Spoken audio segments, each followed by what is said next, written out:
Greetings to all my friends, fellow runners. I know that several of you have asked me, Sammy, what do you do for warm-up? How do you cool down? And so I thought I'd just share with you. And it's kind of cold today, and when it's cold, you especially need to warm up. You need to do more warm-up when it's cold, of course, because your body needs to loosen up more. Now, there are three parts of a run. First of all, there's the warm-up. Secondly, there's the workout, and thirdly, there is the cool down. Now remember those three things. My high school coach, who also coached track for LSU and went on to be the speed training coach for the Dallas Cowboys, told me when I started running against Sammy, what are the three things? He made me repeat it. There's warm up, the workout, and cool down. Now in the warm up, the first thing that I do is I normally walk a quarter to a half mile, very fast pace, about a 15-minute mile pace.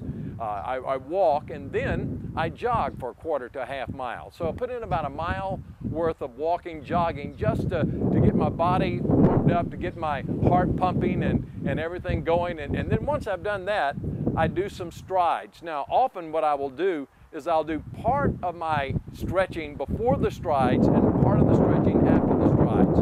If I'm just going for a long, slow run, I don't do the strides. But if I'm doing interval work especially, I do strides because that helps in loosening up. Now the first thing that I do is I want to stretch my hams. There are four particular muscle groups that I try to work out. The first muscle group is my hamstrings. The older you get, the tighter your hamstrings get. You need to stretch them out. These particular stretches that I'm going to show you on the hamstrings need to be done every day, not just when you're working out or running, but you really need to do this every day. It'll loosen you up, and what I found is it gives you a better range of motion. So your hamstrings. Now, what I do for the hamstrings is get my feet about shoulder length, and I just reach out, and it needs to be a slow motion. Don't jerk, don't be hard. Make this a gentle stretch, and as you go, it needs to be, by the way, this is active stretching, not static stretching. Before you run, you want to do active stretching.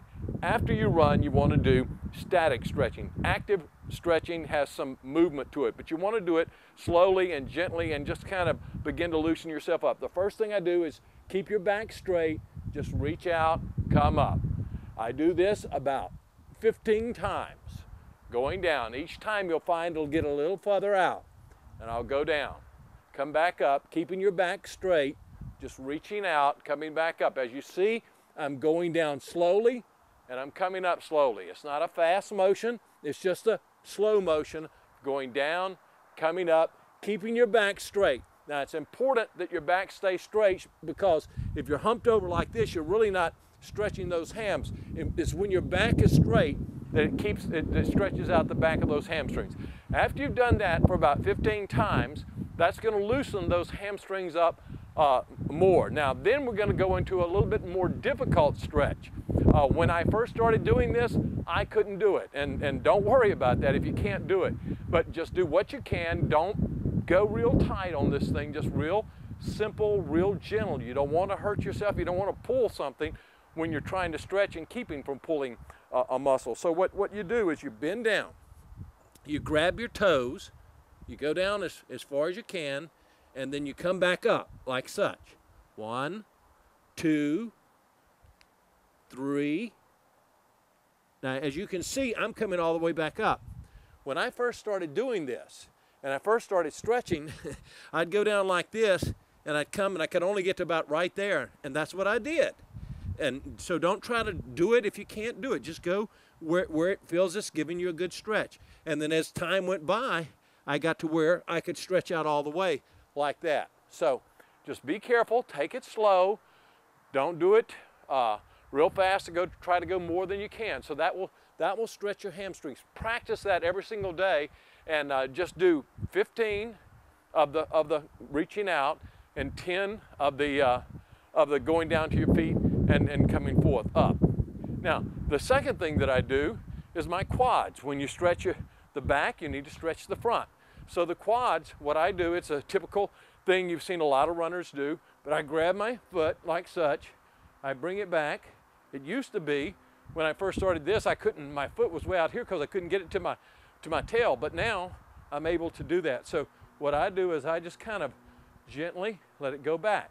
Now you need to be standing straight up. A lot of people do this kind of thing. That's not really stretching your your quadriceps. So you need to stand straight and just kind of go back gently, and just gently, and you'll find that it'll be stretching out. So I do about 15 of those.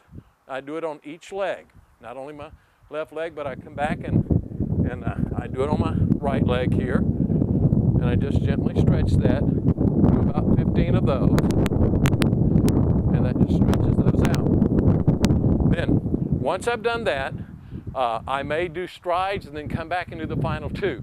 The final two things that I do is first, I do one for my calves. That's what you see a lot of runners doing. I kind of get up against this, but I just kind of gently lean into the wall.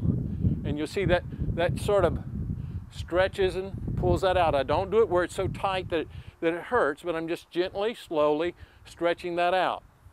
And that works. I do it not only my left foot, I do this because I've had calf problems. I do about 25 of these because I want to get them real good and stretched out.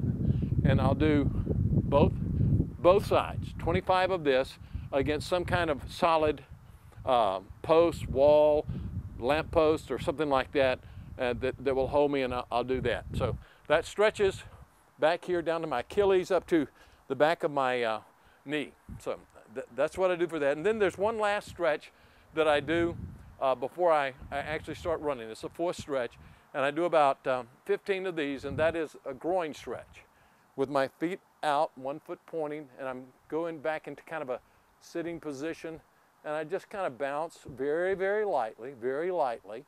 Don't bounce real hard, just real lightly. And I do it about 15 times each way. And then I turn, and I go about 15 times this way. And I do 15 of those, and pretty much that gets all of my leg groups, everything here that stretches me out. And those are the four things that I basically do for stretching before I run. Now, then I do my workout. After my workout is over, I normally jog, walk a quarter mile or a quarter to a half mile. And after I've done that, then I do my stretching. Now this is static stretching. This is the cool down. You need to, after you finish your workout, walk a quarter mile, a half mile, whatever you feel comfortable with. Quarter mile probably is good enough. Just walk it just to kind of cool down, get yourself, your muscles kind of cool down. Then once you do that, you're going to really stretch the same four muscle groups, but you're going to do it a little bit differently. You're going to do it in a static stretch. Now we're not going to reach down or reach out for the hamstrings. For the hamstrings, we're going to go up on the side like such of something, a ledge of some kind, and just sort of lean over and hold it. Just hold it there for about 30 seconds. Once you've held that, you turn and you do the other leg then. And you get that up there and you just hold it and stretch out. You don't want to bend over like this. You want to keep your back straight and just kind of bend into it as much as you can and just hold it there for about 30 seconds. Do this, the static, afterwards. Then you just do the reverse of what you've just done. Grab your leg and you hold it like such. You're not swinging it, you're just holding it statically. The same thing that you did previously, the very same thing, except you're holding it, and just pull it back as far as you can, but stand straight up as you do that. Then the third thing, you go back to the wall for your calf, and you just hold the calf. Hold it right there, don't move, don't be leaning and bouncing like such, but you just hold it. Just hold it there. Do both calves. Stretch both of them, again, about 30 seconds for each thing. And then the final thing is do your groin stretch, except that you get down here and you just hold it. Again, 30 seconds each way, both stretches. And that should be it. And that should keep you, it's kept me safe anyway. And those are the things that I do, and I hope they'll be helpful to you in your warm-up, in your cool-down, and help you to keep your body as the temple of the Holy Spirit. God bless you.